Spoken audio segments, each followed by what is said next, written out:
신약성경 빌립보서 4장 4절에서 7절 말씀을 봉독해 드리겠습니다. 빌립보서 4장 4절에서 7절입니다.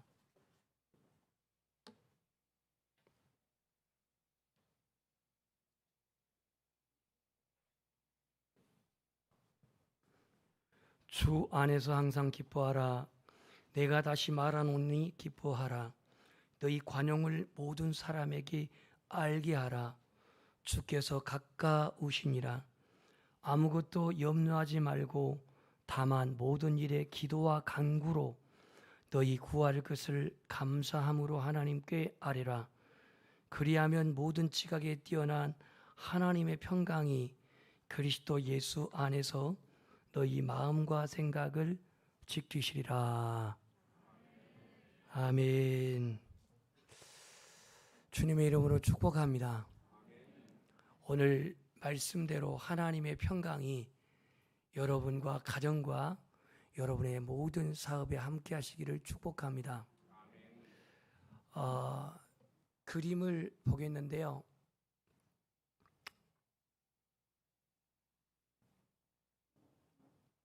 이렇게 늦나요? 조금만 계속 왔다 갔다 하면 오늘 설교 다 끝나겠는데.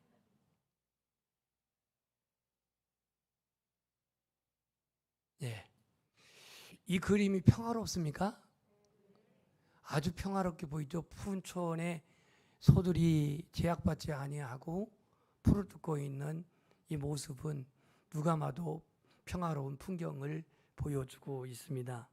다음 그림을 보면은 이건 이제 독수리인데요.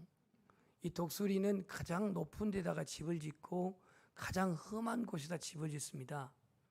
이 독수리는 육아 방법이 독특해 가지고 새끼 알을 낳기 전에 거기에 가시들을 깔고 그 다음에 포근한 털을 빼 가지고 쿠션을 깔고 그 다음에 이제 알을 낳아서 부화를 시키는데 저 독수리가 자라기까지 어미새는 먹이를 갖다 주고 그렇게 부화합니다.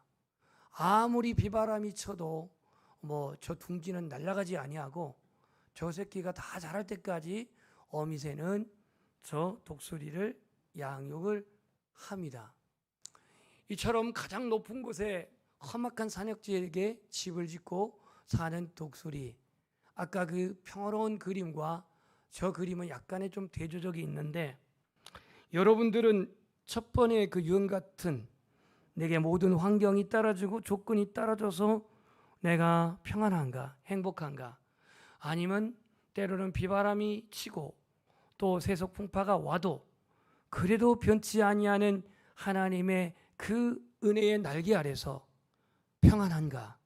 전자입니까? 후자입니까? 전자라고 하기까지는 우리가 선호한 유형인데 후자라고 하자니 조금은 아마 걸림이 있을 것입니다. 빌립보 교회는요, 바울이 2차 전도여행 때 세운 교회인데 이 교회에 문제가 있었습니다. 어떤 문제가 있었냐면 유대로부터 율법주의자들이 들어와 가지고 순수한 복음을 왜곡시키는 할례를 주장하고 율법을 지켜야 된다라고 하는 그러한 가운데에 이 그리스도인들의 신앙이 흔들리기 시작했습니다. 한마디로 말하면 유대의 전통과 관습과 율법과 할례를 받아야 구원받는다라고 하는 율법주의자들이 빌립보 교회에 왔던 것이죠. 뿐만 아니라 이 빌립보 교회는 가난으로 인해서 많이 어려웠습니다.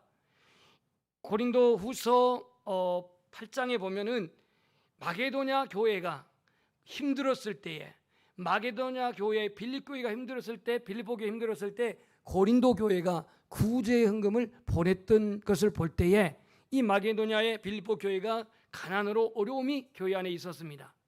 뿐만 아니라 내부적으로, 교회 내부적으로 빌립보 교회는 유오디아와 순두계라고 하는 이 여성 성도들로 말미암아서 갈등까지 있었던 교회입니다.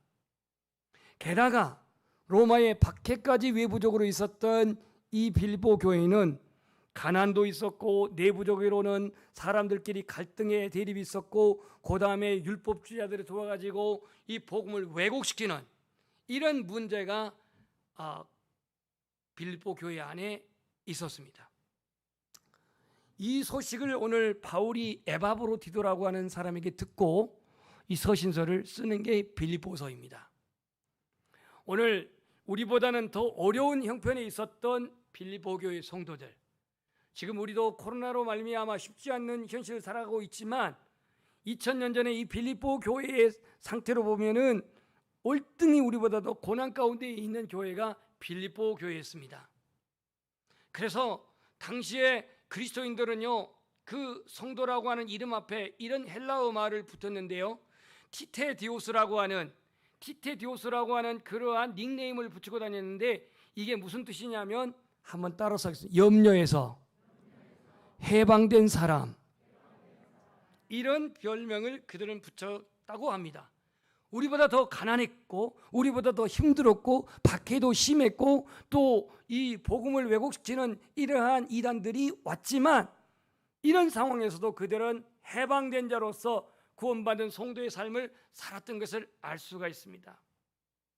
오늘 우리가 이 세상 살아가면서, 우리 그리스도인들이 이 세상 살아가면서 왜 힘들게 살까? 왜 어렵게 살까? 여기서 말한 것은 가난이라고 하는 그런 가난이 문제가 아니라, 있어도 풍족해도 직장 있고 사업을 해도 왜 이 시대에 우리는 어렵게 살아가고 있느냐, 이거예요. 힘들게 살아가고 있느냐, 그 이유가 뭐냐 이거예요.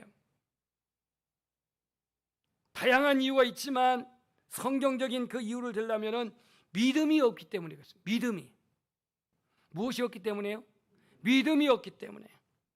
우리는 민수기 그 14장에서 보면은 정탐꾼 12명이 정탐을 40일 동안 하고 돌아와서 보고를 하는데, 10명의 정탐꾼들은 믿음이 온데간데 없습니다. 똑같은 상황, 똑같은 환경을 보고 왔지만 그들은 하나님을 바라보는 믿음이 없다 보니까 거기에 가난한 그 장키가 큰 그러한 네피림의 후손들만 봤고, 그 다음에 여리고 그 성의 견고함만 봤고, 그러면서 하나님 주신 약속의 기름진 땅에 소산을 다 보았지만 이것을 와서 악평을 합니다. 믿음이 없다 보면 조건도 좋고 환경도 좋은데도 불구하고 그들은 불평하고 원망하고 두려워하고 또 하나님의 약속을 부정했습니다. 예수님의 제자들도 예수님과 함께 배 안에 타고 있는데 예수님만은 고요히 주무시고 있는데 제자들은 초죽음입니다. 초죽음인 그들은 물결과 풍랑이라고 하는 그 환경 속에서 그들은 두려워했지만 예수님께서는 그 풍랑을 잔잔케 하시고 제자들에게 왜 어떻게 말씀하십니까? 믿음이 적은 자들아 왜 두려워하느냐라고 이렇게 말합니다. 그러니까 오늘 우리의 삶 속에서 내 어떤 생활의 수준이 많고 적음이 문제가 아니고 내 가정 상황에서의 어떠한 관계적인 그런 문제가 아니라 내 안에 믿음의 부재 속, 이 믿음의 결핍 속, 이 믿음이 없는 데서 오는 어려움들이 우리에게는 너무 많다라는 거예요. 이스라엘 백성들이 광야에서 40년 동안 그들이 통과할 때에 보시면 홍해바다에서 기적을 행하고 기적을 경험하고 나옵니다. 홍해바다에서 그 하나님의 놀라운 기적을 경험하고 나왔지만 불과 며칠 만에 그들의 신앙은 다 무너집니다. 3일 만에 물이 없어서 신광야에서 불평합니다. 어렵게 물을 찾았더니 쓴물이 돼서 못 마시겠다고 원망합니다. 그래서 모세가 가지를 던져서 물을 달게 해서 마시게 합니다. 조금 있다가 이제 만나를 줬더니 고기를 안 준다고 불평합니다. 그리고 십계명을 받으러 모세가 올라갔는데 40일이 지나도 안 내려오니까 우상을 숭배합니다. 여기에 끝나지 않습니다. 이스라엘 백성들의 지도자가 왜 아론과 모세만이냐 하면서 고라와 다단이 방귀를 들고 대적을 합니다. 이 모든 것들이 믿음 없는 데서 나타나는 원망이고 불평이고 대적이고 그러한 갈등이었음을 알 수가 있습니다. 자, 오늘 본문으로 돌아오겠습니다. 바울은 오늘 빌립보 교회 성도들에게 뭐라고 말씀하시는지, 주 안에서 항상 기뻐하라, 내가 다시 말하노니 기뻐하라, 이렇게 말씀을 하십니다. 여러분, 비록 내 자신이 감정적으로 동의가 안 된다 할지라도, 기분적으로 동의가 되지 아니한다 할지라도, 사도 바울은 감옥 속에 지금 잉여의 몸으로 감옥 속에 있음에도 불구하고 그는 예수 그리스도와 함께 있는 것을 기뻐했습니다. 그렇다고 한다면 오늘 여러분 환경적인 요인에 내가 매여서 내 감정이 언짢으니까 내 기분이 안 좋으니까 이거 관계없이 주님이 나와 동행하시고 나를 구원하시고 나를 자녀 삼으시고 하나님께서 나에게 기업을 주셨다고 하는 그 하나만으로 기뻐하시기를 소망합니다. 잠언 17장 22절에 보면은 마음의 즐거움은 양약이라도 심령의 근심은 뼈를 마르게 한다 그랬습니다. 마음의 즐거움은 양약이지만 심령의 근심은 뼈를 마르게 한다. 근심이라고 하는 이 근심의 독이 얼마나 강한지 뼈를 상하게 하고 뼈를 마르게 한다고 말합니다. 염려는요, 자기의 영과 자기의 몸을, 자기 육신을 죽이는 독이에요, 독. 그래서 노벨 의학상을 받았던 카일 박사는 그렇게 말합니다. 근심과 싸우는 방법을 모르는 사업가는 일찍 죽는다, 이런 말을 했어요. 근심과 싸우는 방법을 모르는 사업가는 일찍 죽는다. 스트레스를 너무 많이 받아가지고. 자, 그렇다면 오늘 본문에서 주님은 우리 안에 오는 염려나 근심이나 걱정을 이길 수 있는 비결을 분명히 제시하고 있습니다. 그 비결이 뭡니까? 오늘 하나님의 주권을 믿는 기도를 하라고 말합니다. 우리 한번 고백합시다. 감사함으로 기도하라. 여러분들이요, 염려를 이길 수 있는 비결이 하나님 앞에 감사함으로 기도하래요. 그러면 우리가 감사함으로 기도하면 하나님 우리에게 주신 게 뭐냐? 바로 7절에 나와 있는 것처럼 평강의 하나님이 우리에게 마음과 생각을 지켜주신다고 말합니다. 여러분들이 아무리 환경이 뛰어나고 환경이 변하다 할지라도 여러분의 마음이 지켜지지 아니하면, 여러분의 마음이 다스려지지 아니한다면, 여러분 마음 안에서 평안이 없다면, 여러분 마음 안에서 감사가 없다면 이 사람은 자기 안에서 일어나는 여러 가지 감정의 찌꺼기와 그 감정의 혼돈 속에서 불행할 수밖에 없습니다. 예수님은 평안을 너에게 주노니, 평안을 너에게 주노라. 세상이 줄 수 없는, 세상이 알 수 없는 평안을 내가 너에게 주노라. 내가 너에게 주는 것은 세상이 주는 것 같이 아니하니라. 너희는 마음에 근심하지 말라, 두려워하지 말라. 그래서 우리 첫 번째, 하나님의 평강, 그 하나님의 평강이 내 마음을 다스리기를 원한다면, 내 안에서 이 염려가 온전히 사라지기를 원한다면 하나님의 주권을 믿는 기도가 우리에게 필요합니다. 사무엘상 2장 6절 7절을 한번 읽어봅시다. 여호와는, 시작.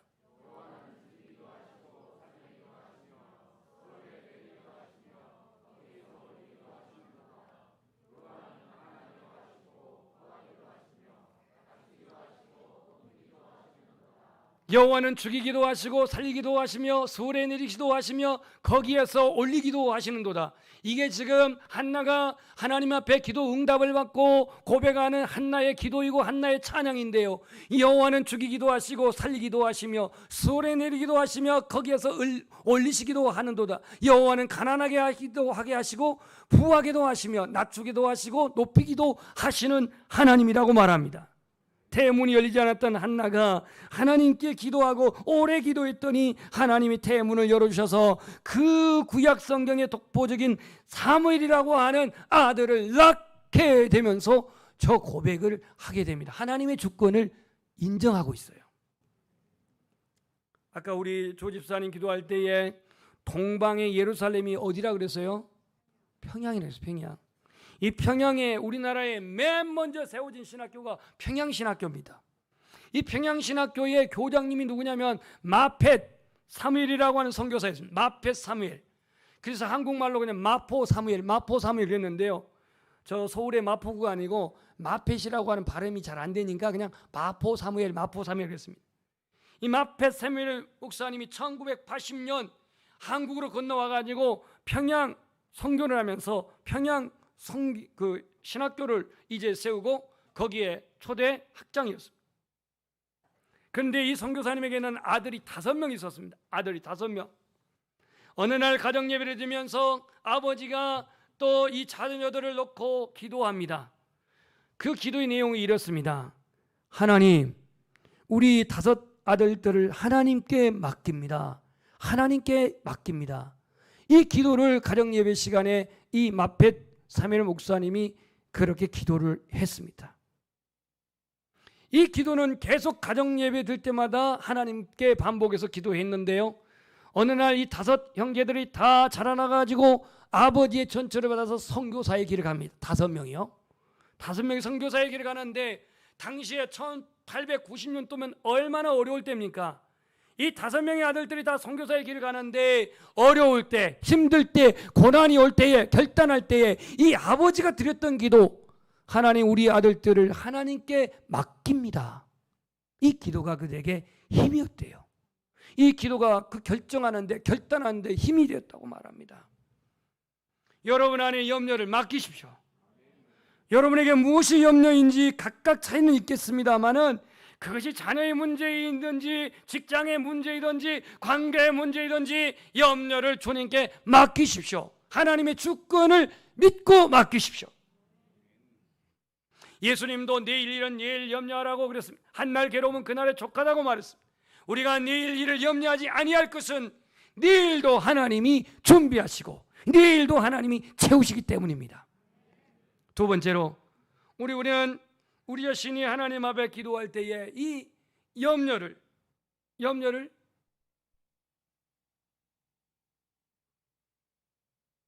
극복하는 기도가 필요하는데요. 오늘 말씀 여러분 6절을 다시 한번 읽어봅시다. 6절 아무것도 시작.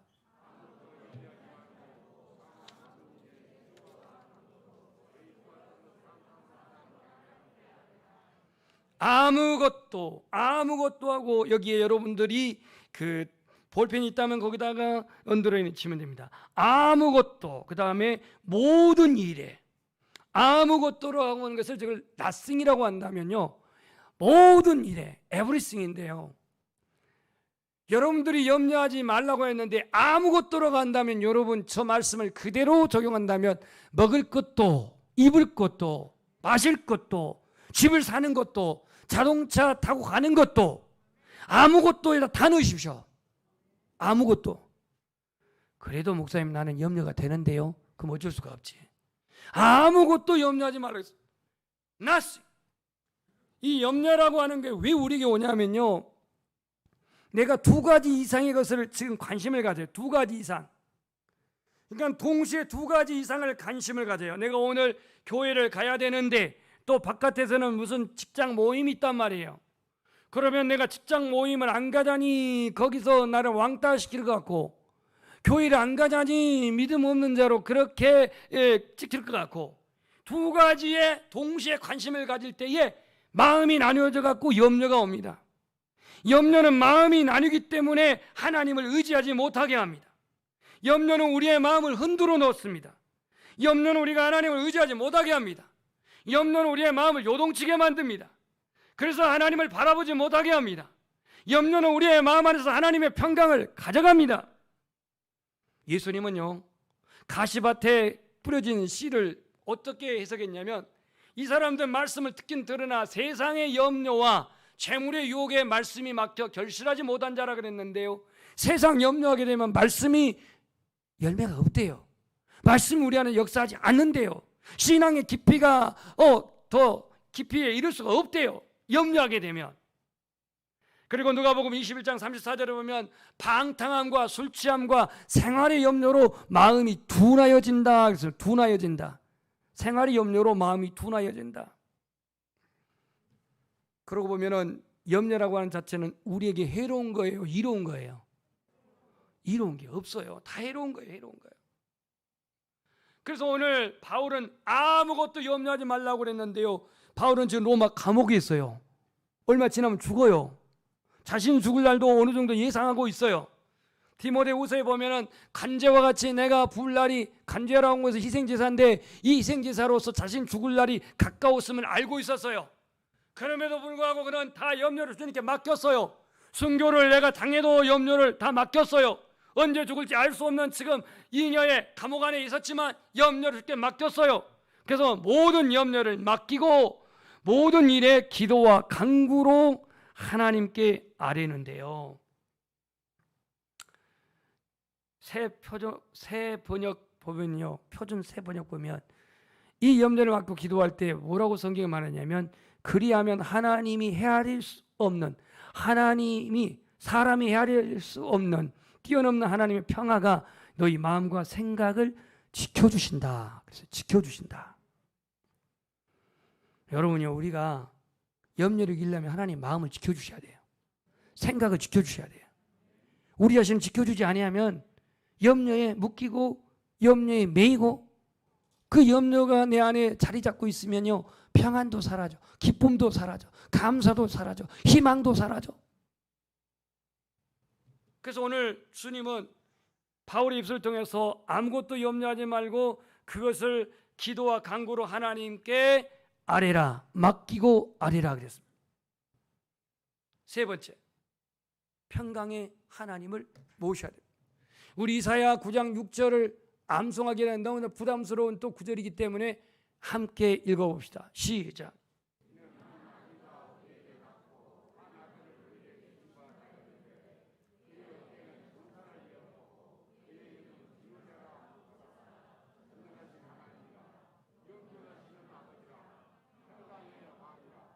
아멘.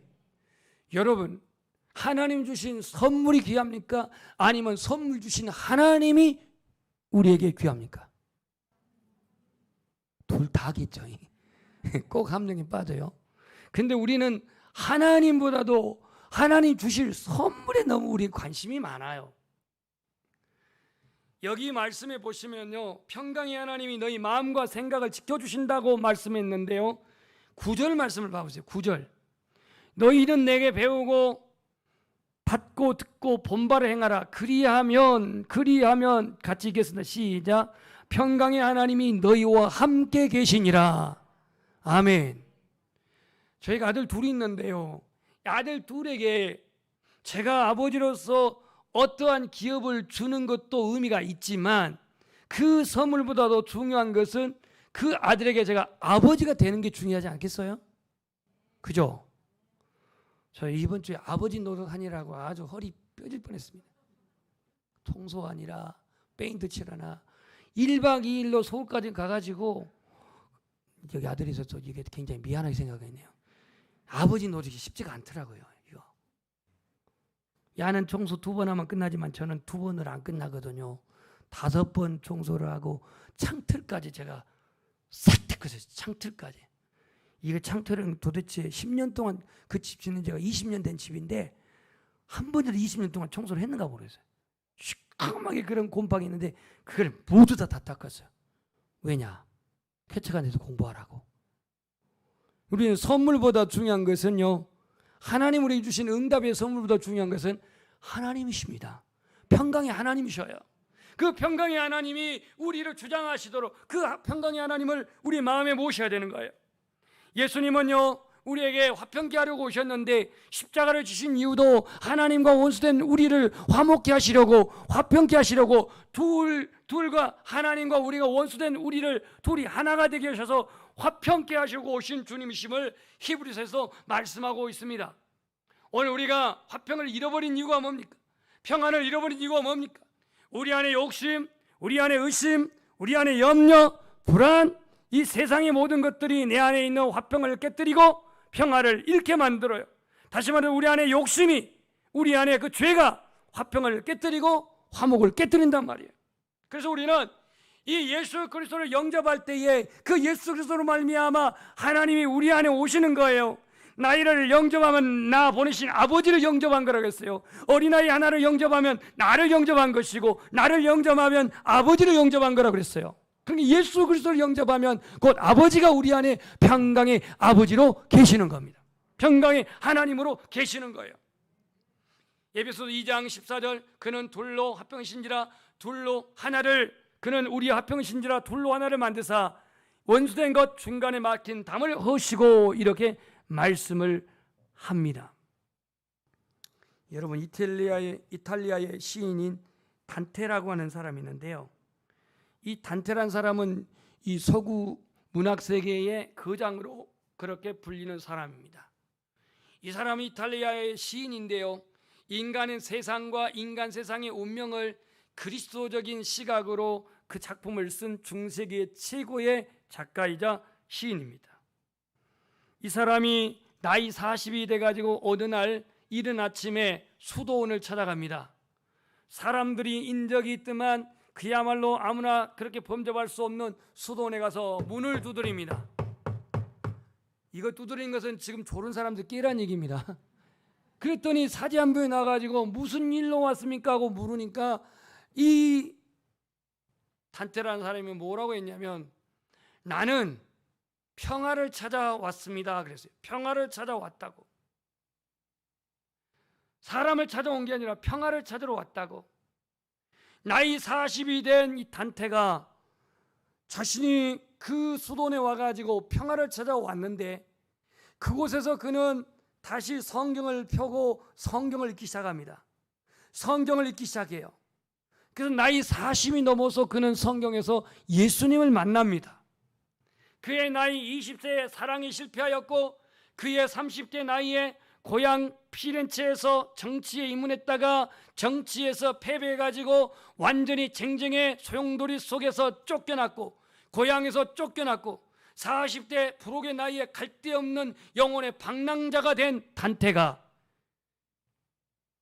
그 수도원에서 그는 예수 그리스도를 만나게 됩니다. 그래서 그는 예수 그리스도를 만나고 다시 붓을 잡고 글을 쓰기 시작합니다. 43세에 글을 쓰기 시작해갖고 13년 동안 글을 써서 만들어낸 것이 바로 단테의 신곡입니다. 신곡. 또 신곡 그러니까 무슨 노래 발표하는 신곡이란 그 신곡이 아니에요. 하나님에 대한 그 신이 그 하나님 디바인 코미디라고 이 하나님에 대한 그러한 그 작품을 쓴 거예요. 그래서 단테의 신곡을 보면 천국이 나오고요, 지옥이 나오고 천주교가 그 당시 1300년대니까 그 연옥도 나옵니다. 그가 뭐라고 말하냐면 나는 행복하다. 나는 자유하다. 나는 참으로 완벽하게 고요한 평화를 맛보고 있다. 그것은 영원한 평화의 시작이었다라고 그 예수님을 만났던 단테는 그 신곡을 쓰면서 고백을 합니다. 40세까지는 주님을 몰랐어요. 마음의 평안이 없었어요. 평강이 없었어요. 그런데 그는 43세에 예수님을 만난 거예요. 자, 이제 우리에게도 돌아옵시다.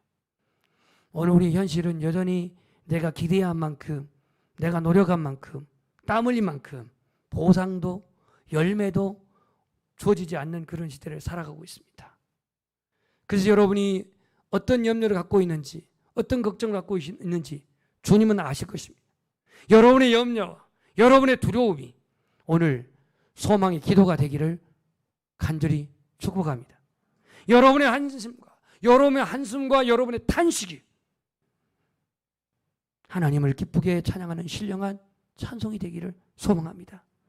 이 평강의 하나님이 여러분의 마음과 생각을 지켜주신다고 오늘 약속하고 있는데요.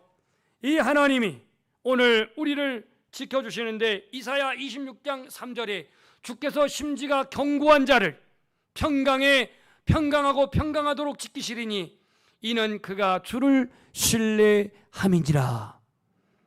오늘 이 사도 바울의 그 고귀한 말씀에 귀를 기울인 저와 여러분이 하나님이 평강의 주체이시고 그 하나님이 내 안에 계실 때에 우리에게 주어지는 선물은 바로 평강입니다. 찬양하겠습니다.